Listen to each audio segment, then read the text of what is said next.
Iran के supreme leader Ayatollah Khamenei को निशाना बनाने की खबरें सामने आने के बाद पूरे मिडिल ईस्ट में खतरे के सायरन बजने लगे। क्या सुप्रीम लीडर की शहादत के बाद ईरान का एटमी प्रोग्राम एक नए और खतरनाक मोड़ पर आ खड़ा हुआ है? क्या खामोशी बराह रास्त एक एटमी जंग की वार्निंग हो सकती है? एक तरफ ईरान है जो गुस्से में है और दूसरी तरफ इसराइल जो तैयार खड़ा है। पसे पर्दा दुनिया की बड़ी ताकत यूनाइटेड स्टेट भी इस तनाज़े में शामिल है।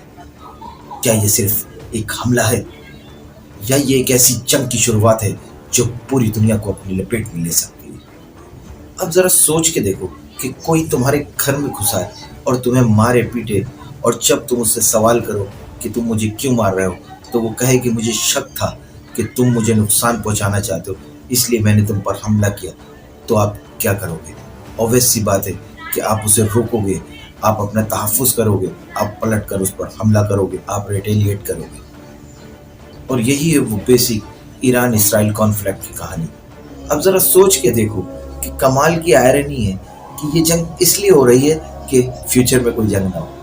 अब एक सवाल आप लोगों से कि अगर दुनिया का कानून कमज़ोर से ताकत के बल पर अपनी बात मनवाना चाहता है तो बताएं कमज़ोर कौन रहना चाहेगा?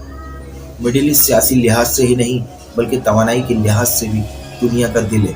दुनिया के बड़े हिस्से का तेल सिर्फ इसी खत्ते से आता है। अगर जंग इस खत्ते में फैलती है तो तेल की कीमतें आसमान को छू सकती हैं और आलमी मईशत बुरी तरह मुतासिर हो सकती है। मिडिल ईस्ट के कई ममालिक इस जंग में बराह रास्त शरीक हो सकते हैं।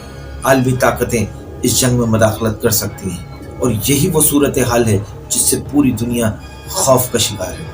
आज दुनिया ऐसे मोड़ पर खड़ी है जहाँ एक छोटी सी चिंगारी भी एक बड़ी आग को हवा दे सकती है। माहिरीन का मानना है अगर ईरान और इसराइल बराह रास्त जंग में आ गए तो ये जंग न सिर्फ खित्ते के लिए बल्कि पूरी दुनिया के लिए तबाहकुन साबित हो सकती है। एक सवाल जो अभी भी बाकी है, क्या ये तनाज़ा एक जंग की सूरत इख्तियार कर सकता है? क्या आलमी ताकतें इस जंग को रोकने में कामयाब हो जाएंगी?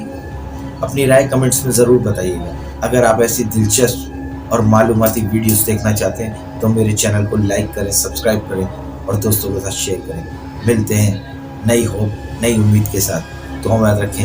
अल्लाह हाफिज़।